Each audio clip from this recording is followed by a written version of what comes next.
iNews តែលោកត្រាំអាចចុះកិច្ចព្រមព្រៀងជាមួយអ៊ីរ៉ង់ឬ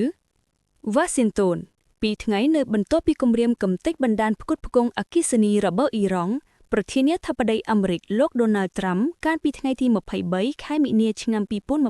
2026បានប្រកាសថាសហរដ្ឋអាមេរិកមានកិច្ចសន្ទនាប្រកបដោយផ្លែផ្កាជាមួយតេហេរ៉ង់តែជាការឆ្លើយតបអ៊ីរ៉ង់បានបដិសេធថាខ្លួនមិនបានចូលរួមក្នុងកិច្ចចរចាដោយដែលលោកត្រាំបានអះអាងនោះទេនេះជាព័ត៌មានคล้ายៗដែលត្រូវបានប្រើប្រាស់ដើម្បីបំភ្លៃទីផ្សារហិរញ្ញវត្ថុនិងប្រេងព្រមទាំងគេចវេពីស្ថានភាពដ៏លំបាកដែលសហរដ្ឋអាមេរិកនិងអ៊ីស្រាអែលកំពុងជាប់ហុងនេះជាការលើកឡើងរបស់លោកមូហាម៉េតបាហ្គីបាហ្វជាប្រធានសភាអ៊ីរ៉ង់ការប្រកែករបស់អ៊ីរ៉ង់សូម្បីតែកិច្ចចរចាដោយប្រយោជន៍អាចបញ្ជាក់បានពីឧបសគ្គទាំងផ្លេឆ្ពោះទៅរកកិច្ចព្រមព្រៀងបិទបញ្ចប់សង្គ្រាមដែលលោកត្រាំអះអាងថាជិតសម្រេចបានលោកត្រាំប្រសិនបើលោកមានភាពប្រកបប្រជាចំពោះកិច្ចព្រមព្រៀងនោះលោកប្រហែលជាបើកចំហអាកាសសម្រិទ្ធការទូតប៉ុន្តែអ៊ីរ៉ង់បាននិយាយថាលែងទុកចិត្តលោកត្រាំទៀតហើយបន្ទាប់ពីលោកបានបញ្ជាឲ្យយោធាអាមេរិកវាយប្រហារលើអ៊ីរ៉ង់ដល់ទៅ2ដងទាំងដែលកិច្ចចរចាកំពុងធ្វើឡើងកាលពីខែមិថុនាឆ្នាំ2025និងខែកុម្ភៈឆ្នាំ2026ព្រមទាំងទទូចឲ្យអ៊ីរ៉ង់ចុះចាញ់ទាំងស្រុង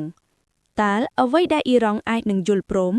ក្រុមមន្ត្រីអ៊ីរ៉ង់ក្នុងនោះរួមមានទាំងប្រធានាធិបតីអ៊ីរ៉ង់លោកម៉ាស៊ូត ពេសេស្គីនបាននិយាយថាទីក្រុងតេហេរ៉ង់ត្រូវការធានាជាចាំបាច់ថានឹងមិនរងការវាយប្រហារសាជាថ្មីឡើយនៅអនាគតប្រសិនបើខ្លួនយល់ព្រមទទួលយកកិច្ចព្រមព្រៀងបញ្ចប់សង្គ្រាមរបបអ៊ីរ៉ង់កំពុងប្រយុទ្ធជុំអត្ថាភិវៈរបស់ខ្លួនដែលបានចាប់ផ្ដើមតាំងតែសង្គ្រាម12ថ្ងៃជាមួយអ៊ីស្រាអែលកាលពីខែមិថុនាឆ្នាំ2025នៅបន្ទាប់ពីលោកត្រាំនិងនាយករដ្ឋមន្ត្រីអ៊ីស្រាអែលលោក Benjamin Netanyahu ចាប់ផ្ដើមសង្គ្រាមជាថ្មីកាលពីថ្ងៃទី28ខែកុម្ភៈយុទ្ធសាស្ត្ររបស់អ៊ីរ៉ង់បានផ្ដោតជាសំខាន់លើការបង្កខាតបង់បង្កឡើងដោយចំនួនឲ្យមានសភាពធ្ងន់ធ្ងរតាមតែអាចធ្វើទៅបានដើម្បីកុំយងទប់ស្កាត់កុំឲ្យមានការវាយប្រហារជាថ្មីទៀតលើខ្លួនដើម្បីបង្កការខាតបង់អ៊ីរ៉ង់បានធ្វើឲ្យសេដ្ឋកិច្ចពិភពលោកចលាចលតាមរយៈការបិទច្រកសមុទ្រ Hormuz និងវាយប្រហារលើហេដ្ឋារចនាសម្ព័ន្ធថាមពលប្រេងនិងឧស្ម័ននៅទូទាំងតំបន់ឆុងសមុទ្រក្រុមអ្នកជំនាញបានព្រមានថារបបអ៊ីរ៉ង់អាចនឹងបន្តតស៊ូប្រយុទ្ធប្រសិនបើពួកគេមិនទទួលបានការធានាដែលពួកគេចង់បានបើទោះបីជាលោកត្រាំនិយាយថាលោកកំពុងបិទបញ្ចប់សង្គ្រាមក៏ដោយតើអ៊ីរ៉ង់នឹងបើកច្រកសមុទ្រ Hormuz ឡើងវិញឬអ៊ីរ៉ង់ជាច្រើនឆ្នាំមកហើយបានគម្រាមបិទច្រកសមុទ្រ Hormuz ទីដែល1/5នៃប្រេងនិងឧស្ម័នពិភពលោកត្រូវឆ្លងកាត់ឥឡូវការគម្រាមនេះបានคล้ายជាការពិតដោយក្រុមមន្ត្រីអ៊ីរ៉ង់បានអះអាងថាការធ្វើដំណើរឆ្លងកាត់ច្រកសមុទ្រ Hormuz មិនអាចដុតដាមឡើយសមត្ថភាពរបស់អ៊ីរ៉ង់ក្នុងការបញ្ជើលំហូរចរាចរណ៍កប៉ាល់ដឹកប្រេងរហូតដល់គិតคล้ายទៅជាការបិទទាំងស្រុងតាមរយៈការវាយប្រហារនិងការគំរាមកំហែងគឺជាមធ្យោបាយមួយដើម្បីដាក់សម្ពាធលើលោកត្រាំនិងសេដ្ឋកិច្ចពិភពលោកដោយធ្វើឲ្យតម្លៃប្រេងឡើងថ្លៃមកទល់នឹងពេលនេះម្ចាស់កប៉ាល់មិនហ៊ានប្រថុយគ្រោះធ្វើដំណើរឆ្លងកាត់ច្រកសមុទ្រនេះឡើយនិងយ៉ាងហោចណាស់មានកប៉ាល់ដឹកប្រេងមួយដែលបានរាយការណ៍ថាបានបង់លុយ$2លានដើម្បីអាចធ្វើដំណើរឆ្លងកាត់ច្រកសមុទ្រនេះដោយសុវត្ថិភាពសមាជិកសភាអ៊ីរ៉ង់ម្នាក់បាននិយាយថាការបង់ថ្លៃសេវាឆ្លងកាត់បែបនេះអាចនឹងក្លាយទៅជាបន្ទាត់ថ្មីតែការធ្វើបែបនេះនឹងបង្កការខឹងសម្អើរដល់បណ្ដាប្រទេសក្នុងតំបន់ឆុងសមុទ្រជាសមត្ថភាពរបស់សហរដ្ឋអាមេរិកតើអ្វីដែលកើតឡើងចំពោះកម្មវិធីនុយក្លេអ៊ែរអ៊ីរ៉ង់លោកត្រាំបានទទូចម្ដងហើយម្ដងទៀតថាហេតុផលមួយក្នុងចំណោមហេតុផលដែលលោកធ្វើសង្គ្រាមជាមួយអ៊ីរ៉ង់គឺសម្ដៅទប់ស្កាត់កុំឲ្យអ៊ីរ៉ង់មានអាវុធនុយក្លេអ៊ែរបើទោះបីជាលោកខ្លួនឯងធ្លាប់បានអះអាងថាសហរដ្ឋអាមេរិកបានគំទេចកម្មវិធីនុយក្លេអ៊ែរអ៊ីរ៉ង់អំឡុងសង្គ្រាម12ថ្ងៃកាលពីខែមិថុនាឆ្នាំមុនកាលពីខែមិថុនាឆ្នាំ2027កាលពីថ្ងៃទី23ខែមិនិនាឆ្នាំ2026លោកត្រាំបាននិយាយថាសហរដ្ឋអាមេរិកចង់រឹបយកស្តុកអ៊ុយរ៉ាញ៉ូមចម្រាញ់រួយរបស់អ៊ីរ៉ង់មានស្តុកអ៊ុយរ៉ាញ៉ូម 9,000 គីឡូក្រាមប៉ុន្តែអ្វីដែលសហរដ្ឋអាមេរិកនិងអ៊ីស្រាអែលព្រួយនោះគឺស្តុកអ៊ុយរ៉ាញ៉ូមចម្រាញ់រួយកម្រិត6ខ្នាតជិតដល់កម្រិតផលិតគ្រាប់បាមនុយក្លេអ៊ែរលោក Valinas ជាអ្នកជំនាញមួយពីអ៊ីរ៉ង់មកពីសាកលវិទ្យាល័យ John Hopkins បាននិយាយថាអ៊ីរ៉ង់អាចនឹងយល់ព្រមបោះបង់ចោលអ៊ុយរ៉ាញ៉ូមចម្រាញ់រួយកម្រិត6ខ្នាតប្រសិនបើនៅតែអាចរក្សាបានសមត្ថភាពគ្រប់គ្រងលើច្រកសមុទ្រ Hormuz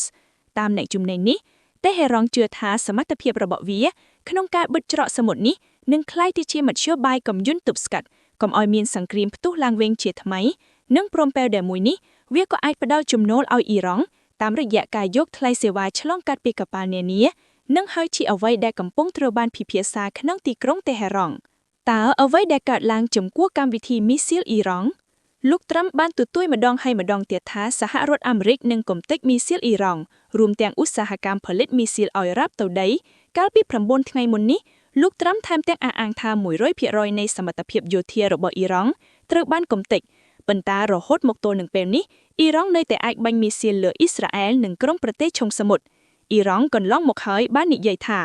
ឃ្លាំងមីស៊ីលនិង drone ដែលមានសារៈសំខាន់យ៉ាងខ្លាំងសម្រាប់ការប្រយុទ្ធរបស់វាក្នុងសង្គ្រាមវិសាមាមាត្រគឺជាបន្ទាត់ក្រហមមិនអាចយកទៅដាក់លើតុចរចាបានឡើយប៉ុន្តែក្រុមប្រទេសឆុងសមុទ្រជាសមានភាពរបស់សហរដ្ឋអាមេរិកដែលរងការខូចខាតដោយសារតែការវាយប្រហារដោយមីស៊ីលនិង drone របស់អ៊ីរ៉ង់មិនសុខចិត្តឡើយដោយពួកគេនឹងទទួលថាការគំរាមកំហែងបង្កឡើងដោយមីស៊ីលនិង drone របស់អ៊ីរ៉ង់គួរតែត្រូវបានដោះស្រាយទាន់តែចាត់តើអ៊ីរ៉ង់នឹងទាមទារឲ្យបន្ថយទណ្ឌកម្មឬលោក Pezeshkian ក្នុងខែមីនានេះបានលើកឡើងថាលក្ខខណ្ឌរបស់អ៊ីរ៉ង់ក្នុងការបិទបញ្ចប់សង្គ្រាមក្នុងនោះរួមមានសំណងការបំផ្លាញបង្កឡើងដោយការទម្លាក់គ្រាប់បាមឲ្យយោធាអាមេរិកនិងអ៊ីស្រាអែលនិងការទទួលស្គាល់សិទ្ធិស្របច្បាប់របស់អ៊ីរ៉ង់ដូចជាការចម្រាញ់សារធាតុអ៊ុយរ៉ាញ៉ូមនិងការធានាពីអន្តរជាតិថានឹងមានការវាយប្រហារជាថ្មីណាមួយលើអ៊ីរ៉ង់ទៀតឡើយលោក Pezeshkian មិនបាននិយាយចំចំពោះការបន្ថយ